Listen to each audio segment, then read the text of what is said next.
Hello, everyone. Welcome back to yet another political episode. So, we got breaking news today, as we knew today was a very special day in the Republican Party. Very special day, a historic day after our party, not just our party, our country in general, mourned and the loss of two innocent rally tenders in at Butler, Pennsylvania, who wanted nothing but to see Trump and support Trump. And two of these individuals died, leaving their families stunned. One family, or two families, allegedly. We know for sure at least a wife of and kids of a firefighter who ran in front of his family to secure and shield his family from the gunman's bullets, succumbed to his bullet wounds, and unfortunately, as you know, he died.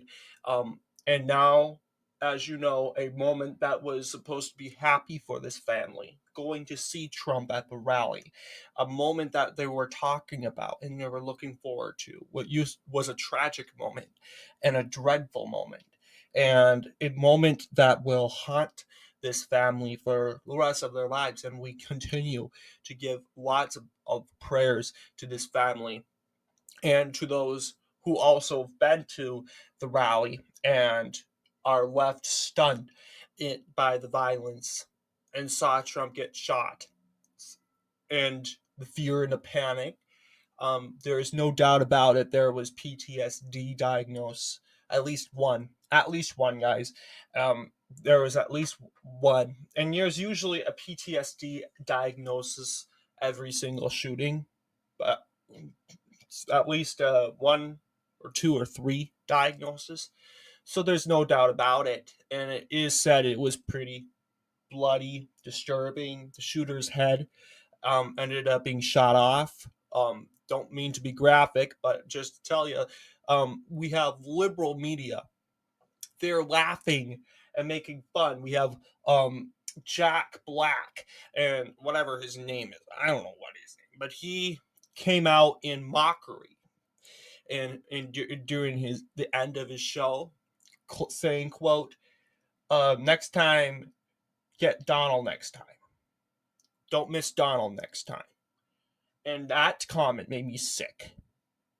I don't care if you don't like Trump, but to make a joke like that when his life was almost taken, that's sick. It doesn't even matter if this was done to Biden, that would still make me sick. And it clearly shows that there's a demon in you. Clear demon. I would at least expect some sympathy and some sorrow and loss for those who lost the dad of this heroic father who gave up his life for his children, his little kids, and his wife. And he doesn't even give. You know what? He doesn't get it. All he cares about is his money and his band, his little cult band. I'm telling you, these people, you say Trump's bad and Trump's a bad person. Take a look at Jack Black. He won't even give a tear. But I just wanted to once again give an updated condolence, because I want to clarify, like a lot of people have been accusing. I do not, and no one's accused me. A lot of liberals have been saying, "Hey, you're taking advantage of this tragedy to boost Trump." I'm not. In fact, this has shocked me in many ways, and it has affected a relationship with my friends and family. And it should have happened in the first place. And as you know, it furtherly cuts the wound, stretches the wound and the division in our country. It continues to stretch that wound. So I just want to give once again an extra condolence to those who lost their lives, for those who were impacted when you were attending the rally, for those who are angry and mad, I completely sympathize with you.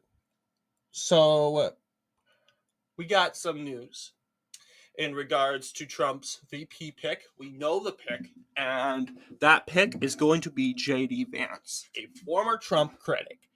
And I'm going to tell you, a lot of people have mixed emotions, mixed feelings on this pick. And they're like, oh, Trump's going to lose every swing state by 15%. No, I don't think that's going to happen, guys. And in fact, I think the opposite's going to happen. And I'm going to tell you why J.D. Vance, despite him not being my original vice presidential hopeful, is going to be good for the ticket. He is way better than what I thought it was going to be. Doug Burgum. I'm actually surprised it wasn't Doug Burgum. I'm like, we don't need... The last thing you need is someone from the establishment. And throughout the last couple hours in the afternoon before tonight, as you know, a lot of people have been giving Vance some ugly names, and the word rhino has been used. And here's the funny thing. J.D. Vance is the opposite of a rhino.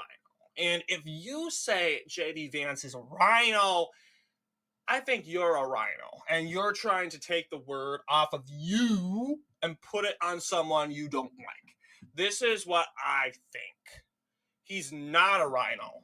And here's the thing. Republicans, we throw insults around. We equip and use words. Like the Democrats call Trump a fascist. They know he's not a fascist. They're using that word emotionally because Democrats are not full of logic and reasoning. They're full of emotion. Republicans, on the other hand, we're supposed to be the party of logic and reasoning. We have always been the party of logic and reasoning. Always, since the formation of the Republican Party. We may have been left wing, as you know. Horace Greeley, a socialist newspaper writer, what played a huge part and was the main founders of the GOP. But yes, we were definitely center left. But once again, the left at the time was the ideology of reasoning. The French Revolution, which I completely condemn, by the way, was a revolution of reasoning, a part of the Age of Enlightenment. But guess what? The left decided to go into emotion mode. And this is 21st century. Because the 20th century, the left was still using reasoning, but not as much as before. But now, 21st century, people go around and they see injustice. And they go and they think, and they just automatically assume. They don't do research, like the Israel-Palestine conflict. They see the war in Israel, they see the bombing of innocent children, and they'll jump in and they'll go and support them. And support, as you know, the Palestinians. Although it is tragic of what's going on in Israel and Palestine, a logical reasoner would go all the way back and research on the Arab-Israeli conflict, and you will find that both sides have committed vast amount of atrocities. That is the fact.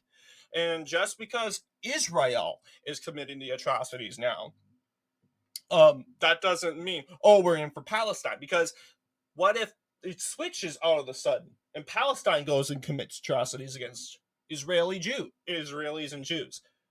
You would look really bad to switch sides. The thing is, the Arab-Israeli conflict fluctuates back, and one side's the aggressor, the other side's not. Israel has an advantage militarily, so they have committed more, but that doesn't mean we don't. And again, we don't even have to choose a side. We don't have to choose a side, especially when you don't know nothing about the conflict. Research about the conflict. And not just that, people are dying everywhere. In Ukraine, children are dying. In the Congo, we never hear about the Congo. But yes, a rebel group called the March 23rd movement backed by Rwanda, then said Rwanda is technically invading the Congo and like the Kivu region in northwest DRC, the Democratic Republic of the Congo. There are, as you know, guerrilla warfare, but that doesn't matter because that's black on black violence. And if it involves two ethnic groups, and once again, Israelis coming from Europe originally. Now, let's keep in mind, realistically, there were some Caucasian. I don't even say they're Caucasian, but the left suddenly puts them into that Caucasian white privilege group. So I just wanted to add that because I'm noticing a lot of Republicans, and understandably, they are frustrated and this is inevitable, guys. There's going to be backlash. There's going to be anger. There's going to be cheers. There's going to be happiness because the Republican Party is very divided on who should be the vice presidential pick. A lot of people, I've done many polls. People were saying Tim Scott.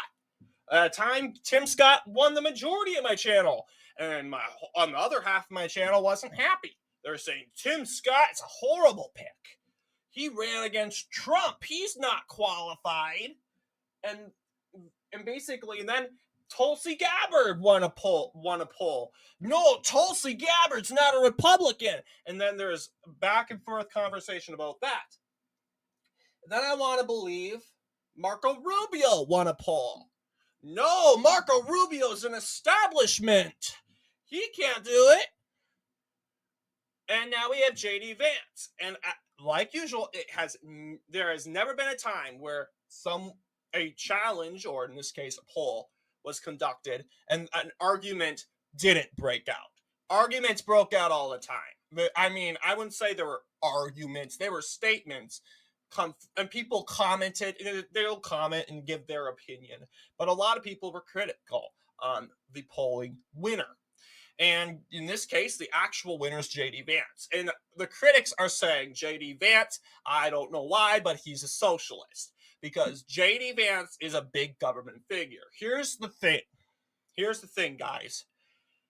You could go back to say Donald Trump is a socialist. You can find something about Donald Trump, and you can say he's a socialist.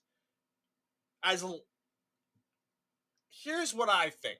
It's not that black and white like these people are thinking. Just because I don't know the whole story about J.D. Vance. J.D. Vance is new to me. I'm not a follower of J.D. Vance. I support what he does. I support his story, but I don't know his positions on everything. And if he's a big government figure, you know what? There's some stuff that I agree with the Trump campaign, and there's stuff that I don't disagree with the Trump campaign. And that's something we need to acknowledge. And Donald Trump knows this. We are free Americans, right? We can choose what we want to believe, and we can choose what we don't want to believe. The Democrat Party, on the other hand, their party platform's a religion. If you don't follow the party platform, you're a racist bigot. Follow the party platform, or you're a threat to democracy. This is what they claim. And going back to that, the Republican Party, on the other hand, respects different diverse opinions. Okay? The MAGA movement says, you know what? You are free to think, and you can be critical of Trump. And although Trump tends to criticize you back if you criticize him, that's his personality. That's Donald Trump. He's been doing that since his beginning of his big career as a TV star and just a famous celebrity in general. That's Donald Trump. That's what makes Donald Trump Donald Trump. He is great with roasting people. That's part of the reason why he's so popular. He is the king of roasts. He can cook a good roast for you. Good roast. And he will serve it to you on Thanksgiving dinner. Right after this election. But guess what? Donald Trump knows also that, you know what? Part of this makes this country great is we are not obligated to follow a platform. Yes, I am MAGA. I love the MAGA movement. The MAGA movement is everything to me. It gave me and entered my life into politics. But in order to make the MAGA movement better, we have to feel free to criticize some ideals. And guess what? A lot of people have criticized Trump's VP pick, so they're already starting. But they're saying JD Vance isn't MAGA enough. He hasn't proven himself. And I'm telling you, guys, I don't think you realize it, but and like we're going to continue to talk about in this long video, but JD Vance has, although I have said that, you know what, I would prefer him to be in the Senate for at least 1 year. Not 1 year, but one Senate term, 6 years.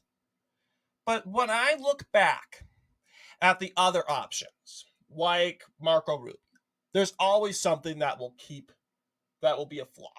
Marco Rubio's from Florida. And a lot of people are going to be skeptical about that. I can guarantee you. I've met a lot of people that will say Marco Rubio won't work because he's an establishment, factor A. Factor B, he's from Florida. All right, so there would be definitely a lot of backlash, more on backlash against Marco Rubio than backlash on JD Vance. Because technically Marco Rubio is establishment. I love Marco Rubio. And you know what?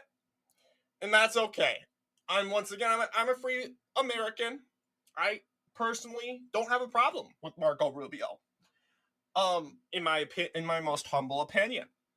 And if you have a problem with Marco Rubio, I'm not going to confront you on it. I respect your opinion. And that's how we go. But yes, Tulsi Gabbard, people will go off and there would be like saying, oh, Tulsi Gabbard's going to be very weak, and then again, she spent her career as a Democrat. This won't work. She's going to backfire on Trump. Oh, yeah, there would be more backlash on Tulsi Gabbard, but I can guarantee you, J.D. Vance is going to receive the least amount. Because J.D. Vance, there's going to be many reasons why J.D. Vance will be a good contributor to the ticket. Now, will he be a good vice president? Now, that is something that's Trump's concern, okay? That's not our place to think and worry about. Our place and what we need to do is support Vance. We are good. If Vance isn't good enough, then you're basically saying you don't want Trump in office because you don't want to vote for Trump because J.D. Vance is on the ticket. And J.D. Vance is not perfect. I can guarantee you he's not perfect. But let's compare him to Mike Pence. Mike Pence was establishment since day one when he won the governorship in 2012. Establishment. Essentially, Trump picked him because he needed the evangelical vote. And previously, before the Trump era, we didn't have a problem with the establishment. To us, this was what the establishment was. The GOP was the establishment. We didn't have a problem with the establishment. We didn't see the lies of the establishment. But when Trump came around and boldly challenged the establishment, specifically on the Iraq War, because we weren't allowed to criticize the Iraq War. Because if we criticized the Iraq War, we were sellouts to George Bush. Remember Jeb Bush back in 2016? He criticized Trump. I'm tired of everyone criticizing my brother because he started a war for no reason and sent thousands of Americans to die in a country that didn't concern us. I'm so sad and mad that people keep picking on him. Oh. And then the whole establishment whines and cries with you. But Donald Trump says no. No, he's not crying. In fact, he goes and insults Bush again. Yep. This is what we need, guys. oh, Trump doesn't care about feeling. No, Trump doesn't fall for your grifts.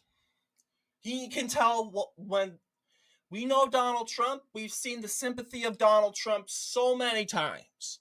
From the death of the 12-year-old girl in Houston to the shooting that killed a heroic American that saved the lives of his children and his wife. Donald Trump shares his sympathy and compassion in a different way. Emotional Americans want to be pet. They want to sit on a bench and they want to be talked to. But Donald Trump doesn't do that because he knows that we are strong. We are strong. We are capable. He will give his condolences, but he's not going to sit on a bench and pet and stroke you because he believes through God, the Holy Spirit, you will strive. And come on, it's not like this isn't like you need food and water. You don't need to have a stroking, an ear rub, or whatever you want to call it, some sort of massage in order to get back to life. No. You can massage yourself, but don't rely on people to massage you for you. And the liberal media keeps saying, oh, Biden is honestly the better with compassion. You know what? I can't challenge Biden on compassion because that's Biden, but I'm not going to deny that Trump has compassion because I've seen it.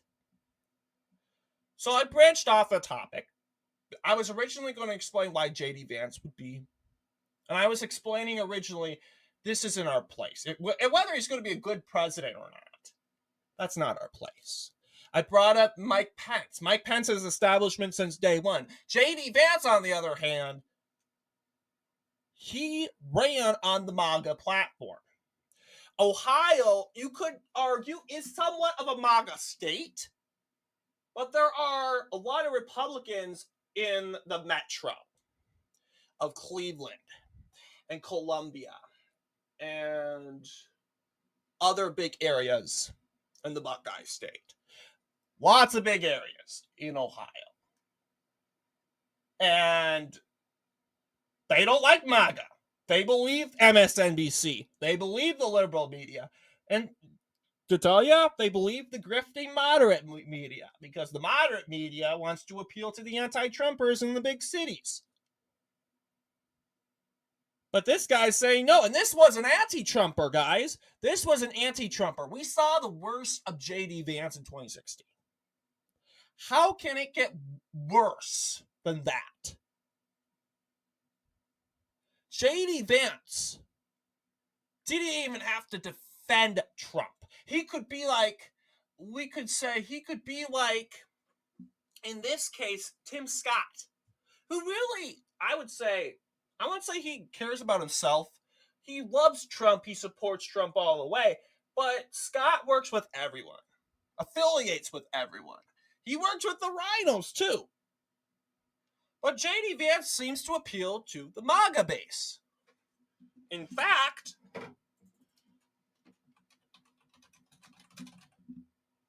this page was edited.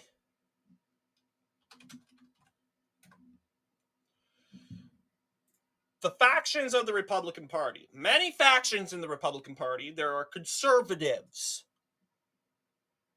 neoconservatives, or neocons, okay? So you got conservatives. An example of a conservative would be, I would say,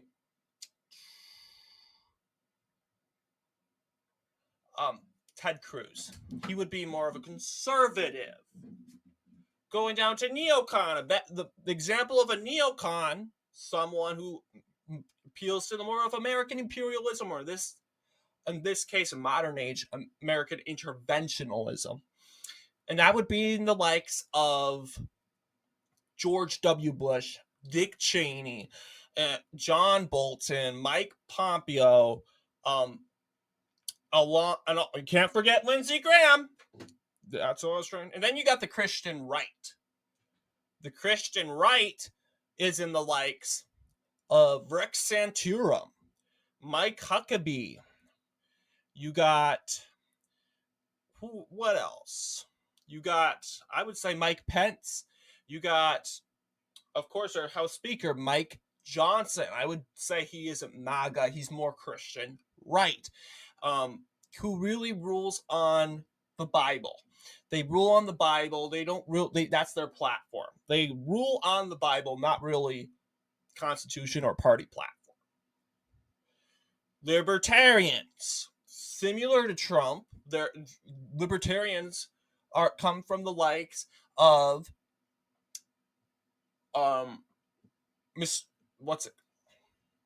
Rand Paul, and then of course his father Ron Paul, and there's Mark Sanford, Chris Sununu, moderates like the likes of John McCain. You got Mitt Romney. You got, of course, Liz Cheney, as much as we want to admit it. But you got Brian Fitzpatrick, Don Bacon, Phil Scott. And then you got the MAGA. And they make it so bad. Radical right, national conservatism. And then Freedom Caucus. And they make Freedom Caucus far right. Oh no! Oh no! So scary. And guess what? As much as they demonize this post, you will see, and I know it might not be on here today, but it's going to be on here. It was on here. I could have sworn. You got Paul Gozer, Margie Taylor Greene, Matt Gaetz. But Vance should be on here. He was on here. And in fact, they had a picture of him up here. But of course, like I said, that they did a lot of editing. But yes, they had him on the Trumpist faction of the Republican Party. That's the point. Even the factual Wikipedia, like the left likes to say, you got anti-Trump too. But yeah, I essentially made my point. But like I said, this guy has proved himself. He went from a Trump critic, and he didn't have to change, but he did. And part of it was he went into the Senate, and he didn't just went into the Senate. He essentially lived the Trump presidency. He's like, wow, what a lie. I actually believe the media.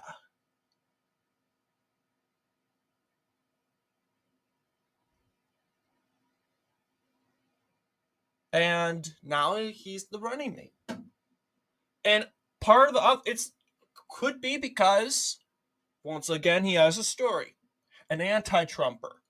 He could debate and take down Kamala Harris and tell the American people a perspective of the anti-Trump view. You know, those stories are very powerful stories. You know how a communist becomes a conservative. People listen to those stories. They want to know what you originally thought compared to reality and what you thought now, or what you think now. Those stories are powerful, and when Vance takes the stage with Harris, Vance can tell the story of the perspective, according to the question, of course, it has to be relevant to the question, the story of an anti-Trumper, a never-Trumper, and how, once again, the media is totally demonizing Donald Trump, and they're doing this because of partisan party-line politics. And I want to believe, yeah, that's a reason, but I want the sole reason, like Trump tweeted today in Truth Social, he mentioned Ohio. He comes from Ohio. And unlike Rubio, who comes from Florida, Byron Donalds, also from Florida. You got Tulsi Gabbard from Hawaii, Glenn Youngkin. I was really counting on Glenn Youngkin. I know I can guarantee you people wouldn't be happy with Glenn Youngkin because he's supposedly establishment. But then again, Glenn Youngkin knows how to merge establishment and MAGA together. He's coming from Virginia, and that's like somewhat of a battleground state. And if we win that state, we're guaranteed to win. If he comes from that state, and yeah, that's what I'm saying. But yeah, he's over. He knows how to run. But guess what? I didn't think about this before. Ohio is the only state in the country.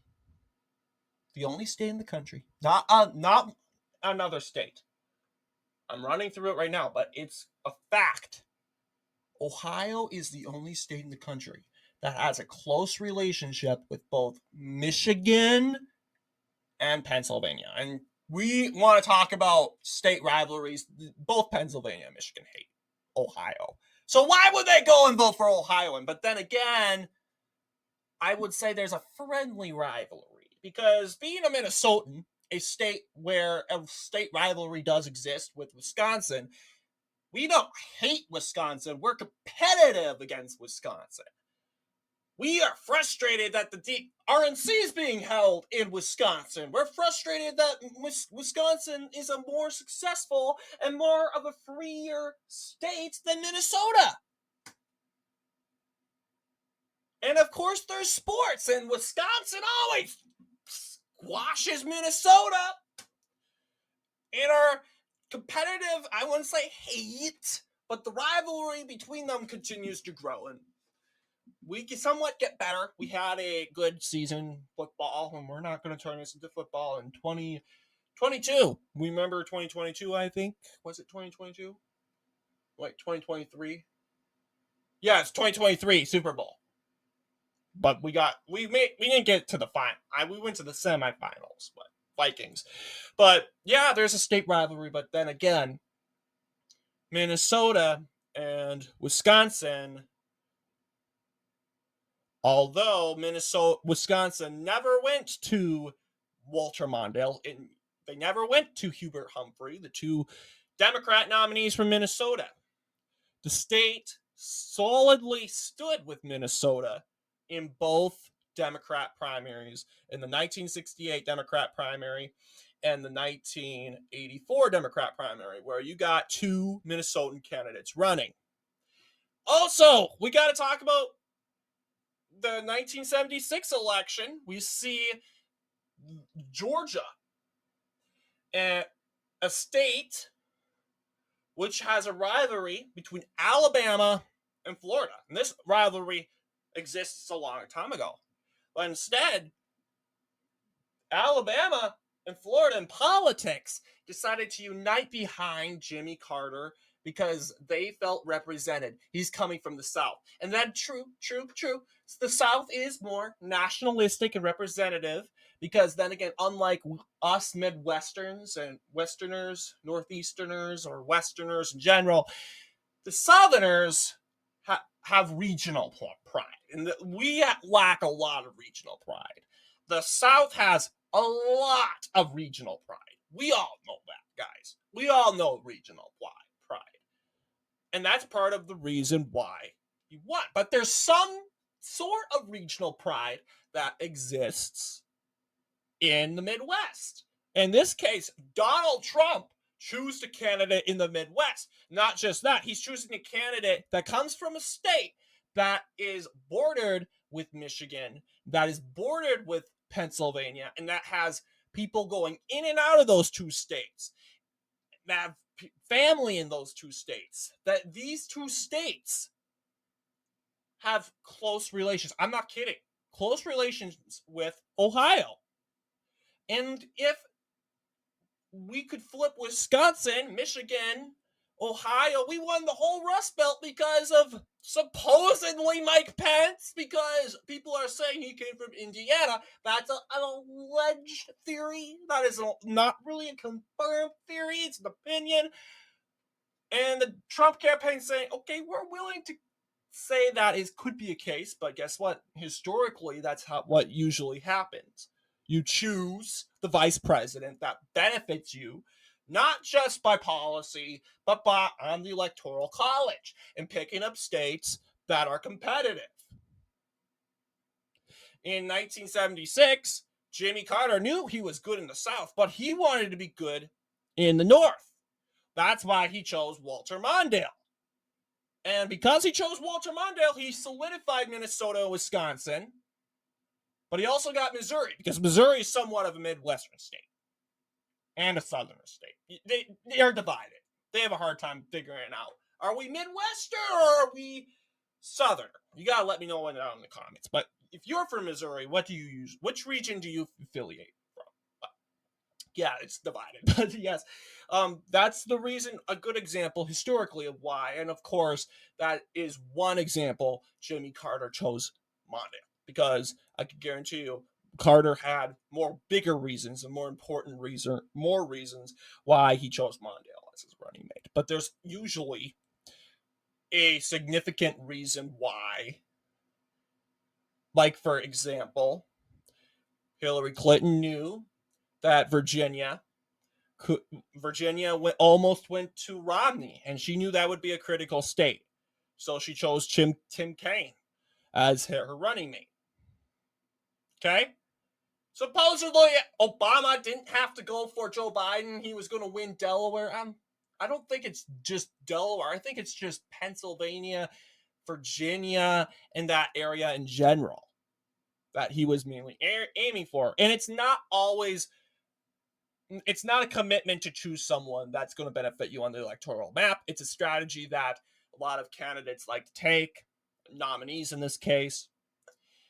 We know for sure in 2020, Joe Biden chose Kamala Harris because she was a DEI candidate. She was chose because of her race and her gender, and supposedly to save his butt because Kamala Harris exposed him as a segregationist who opposed busing. So now he has to choose you to be your running mate. So yeah, Joe took the knee for Kamala. So yes, that's sort of why I think, you know what, JD Vance. And whether he's going to be a good vice president, I think really it starts with us trusting that Donald Trump made the right decision. Donald Trump had months and months and months and months. Lots of good decisions. A lot of decisions. A lot of lists. And I can guarantee you he was thinking extra hard this time because he doesn't want this guy to be a Mike Pence and totally just drop the ball and just totally run off with his money and leave you to fight the lions alone. He doesn't want someone to be his VP to be this guy. And you could say all the people on his list would abandon Trump. You don't know. Maybe Byron Donalds wouldn't. It depends on how core. But then again, there's so many critics about Byron Donalds. It's not even funny. There's also critics on Vivek Ramaswamy. I can guarantee you there would be meltdowns. And Donald Trump chose Vance. And part of a unified campaign, like Donald Trump is telling us, is to trust that he will do a good job. Vance has already committed himself to be loyal to Donald Trump. He's proved that in the Senate his whole entire 2 years. That's one thing I'm critical about because he's been in the Senate for 2 years. But I found everything critical. Maybe not Youngkin, actually. Maybe I think critical, well, Youngkin he's a little bit more establishment. But he kind of has to be, though, because he's in Virginia. Otherwise, if he's going to run on a MAGA platform, he could blow a little bit. But when it comes to Vance, I really think he was chosen because of the state he represents. And not just that, he's a well known, approved figure in the MAGA movement. Although, of course, not all MAGA loves him. But so far, his career, polarizing though, was pretty good. And he made a lot of enemies in the Senate, rightfully so, because they're all Democrats. And that means he's doing a good job. We have so many Republicans in the Senate, like John Curtis, that will take the knee in order to stop a conflict. But JD Vance won't do that. Mike Pence would totally take a knee for Democrats, and he has throughout his whole entire VP. But I can tell you this, JD Vance, I can't say he will or not, but we have to go in trusting him and trusting Trump. We have to let and make JD Vance and Trump have a good relationship. Because when you have a good relationship, you get things done. Imagine how Kamala Harris and Joe Biden won. Kamala Harris was a bad pick. Very bad pick. But the Democrats didn't whine and complain about it. And in the end, they ended up winning by 4 points and 306 electoral votes and 81 million votes. Allegedly. You always have to say allegedly. And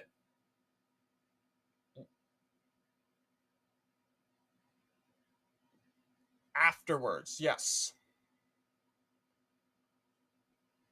And the reason why they so-called won, and this is according to polls, because they were a unified campaign. They trusted Biden, they trusted Harris, they let Harris and Biden work in peace together without crying and whining and throwing accusations. And in the end, they won. There are a lot of people that say JD Vance can't win. Well, I can guarantee you there's going to be a lot of people that say that Byron Donalds can't win, that Tim Scott can't win, that Doug Burgum can't win. And they're going to go through every single person on Donald Trump's list can't win. There's going to be a huge conflict. But in the end, these people need to be quiet because that's not going to change anything. In fact, it's going to make it worse. I understand your disappointment, and if you guys are disappointed with JD Vance, I understand. Not all Donald Trump's decisions were good ones. But at the end of the day, we need to put our doubts aside and support him regardless. This man was shot down by a bullet, and he stood back up for us. Are we going to sit this one out because you didn't like the guy he chose? I think that's a little childish. No. We have to beat the Democrats in November. We have to prove our love for America. Of course, not all of us are capable to carry a gun, but everyone above the age of 18 is capable to vote. And that's the ultimate way to show your loyalty to your country. Every day, every ordinary American people are capable to vote for these two men to make America great again. And I'll tell you, JD Vance was not my hope. He wasn't my pick. But I will strongly encourage and support his vice presidency if he is elected. And I will definitely, as a true MAGA Republican, if you are really MAGA, you would put your criticisms behind and humble yourself and show Trump that you're going to stand against those raging bullets from the far left. You're going to stand there with him and you're going to shield him. You're going to shield him from those bullets, regardless who he picks. This is how we make America great again. We're going to do it because Donald Trump, I would have not wanted Doug Burgum if Donald Trump wasn't okay with it. No, I meant to say Glenn Youngkin, excuse me. I would not want Glenn Youngkin or Tulsi Gabbard or any of my favorite politicians if Donald Trump was not okay with it. Because what's important to me is if Donald Trump wants this, then it must be done. Because this is his campaign.